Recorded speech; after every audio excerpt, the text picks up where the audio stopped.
Memang kita sambil jalan Pak ya. Kita akan melihat Solo setelah dipimpin sama Pak Jokowi nih. Katanya banyak terobosan-terobosan yang sudah dilakukan.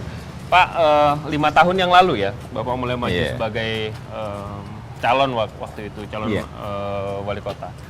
Kenapa memilih menjadi politisi, Pak? Enggak, sampai sekarang pun saya nggak merasa jadi politikus, enggak.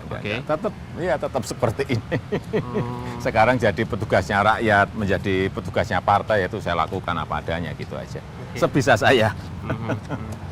Nah, niat Bapak ketika awal pertama 5 tahun yang lalu di masa bakti yang pertama mau maju gitu. Cita-citanya apa sebenarnya? Cita-cita awalnya? Cita-cita awalnya saya melihat kota saya, kota Solo, kurvanya kok menurun gitu. Tidak berubah ke tempat yang lebih baik. Saya tergerak untuk itulah gitu aja kira-kira. Dan harus menjadi wali kota ya, menurut Bapak ya? Ya mau tidak mau karena kalau nggak mau mempunyai power untuk merubah kota, power itu didapatkan kalau kita jadi wali kota mestinya. Iya.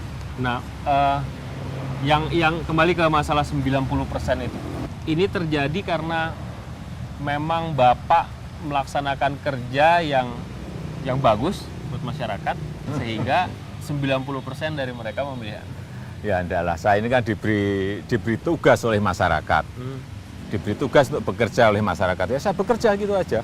Saya nggak mikir mikir pilkada nanti dapat berapa persen, enggak. Saya diberi tugas oleh masyarakat untuk bekerja, saya bekerja sebisa saya. Saya kerjakan siang malam sampai pagi kadang. Ya itu yang saya kerjakan gitu aja. Kembali ke masalah kota ya Pak. Bapak katakan tadi kurvanya terus menurun. Langkah pertama yang Bapak lakukan 5 tahun yang lalu apa untuk menaikkan kurva itu? Yang pertama yang kita lakukan ya membuat perencanaan yang baik. Konsep plan kota untuk 5 tahun ke depan seperti apa, 10 tahun ke depan seperti apa, atau 20 tahun ke depan seperti apa harus disiapin dong. Kalau enggak kita kan nanti bekerjanya meloncat-loncat. Kalau saya biasa bekerja seperti itu, action plan, action segera gitu aja.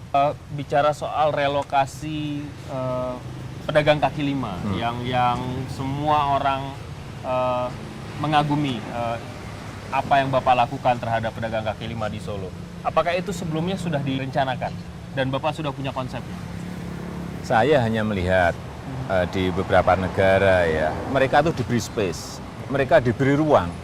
Entah yang namanya kawasan PKL, entah yang namanya kantong PKL untuk street vendors, semuanya diberi ruang. Tapi kenapa di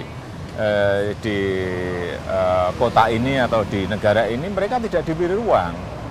Mereka akan mencari ruang-ruangnya sendiri. Tidak tertib akhirnya. Iya, harus ada ruang transisi antara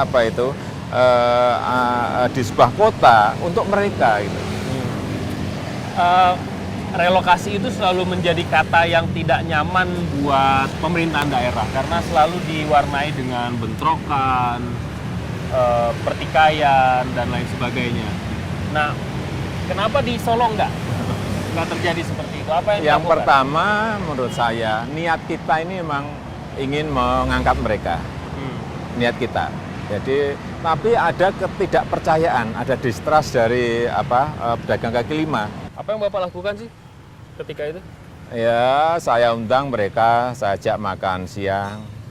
Masih belum ketemu, ajak makan malam. Masih belum ketemu, 3 hari undang lagi makan siang. Berapa belum kali ketemu.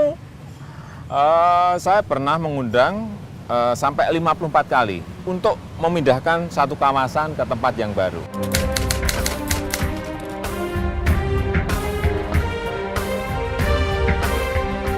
...54 kali makan? Iya, itu baru ketemu. Jadi ada yang namanya pendekatan kelompok dilakukan. Kemudian kan ada yang vokal, 1, 2, 3, 4, 5 pasti ada yang vokal. Kemudian pendekatan personalnya juga ada. Kemudian kita harus ngerti, tahu kebutuhan mereka, tahu keinginan mereka apa. Kemudian dibuatkan sebuah proposal lapangan. Jangan sampai kita ini top down ya, tahu-tahu langsung pindah. Padahal nggak tahu sebenarnya problem mereka jadi apa, masalah mereka apa. Upaya yang Bapak lakukan itu 54 kali itu banyak loh Pak. Banyak, selama 7 bulan. 7 bulan? Iya. Hanya untuk membicarakan menyampaikan ide itu aja. Iya, betul. Waktu pertama kali makan, apakah sudah langsung Oh, saudara-saudara saya? belum. Makan siang itu yang pertama saya ajak makan siang, setelah itu saya suruh pulang. Lupa nggak ada dialog, katanya mau digusur. Loh, saya hanya makan siang kok. Gitu. Hanya ngajak makan siang kok. Ya sudah pulang gitu. Kedua masih makan malam pulang lagi, masih seperti itu.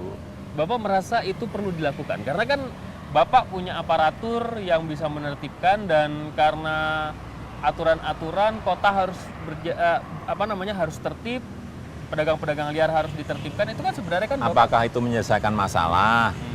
Kalau saya pengennya ada sebuah solusi permanen, terselesaikan secara permanen, sehingga itu yang kita lakukan. Kalau hanya pengen cepat bersih aja, beri waktu saya 2 hari, saya bersihkan, saya siapin sapol saya 2.000, gebukin terus, bersih lah. tapi itu tidak menjadi opsi Tapi Bapak. tidak, enggak. Saya memandang PKL ini adalah aset ekonomi, potensi ekonomi yang harus di-create, harus dikreasi sehingga mereka menjadi terangkat kesejahteraannya. Kira-kira itu aja. Saya ingin kembali ke pertanyaan saya, apakah mungkin PKL itu merupakan potensi ekonomi? Buktinya apa? Nanti dijawabnya Pak sesaat lagi.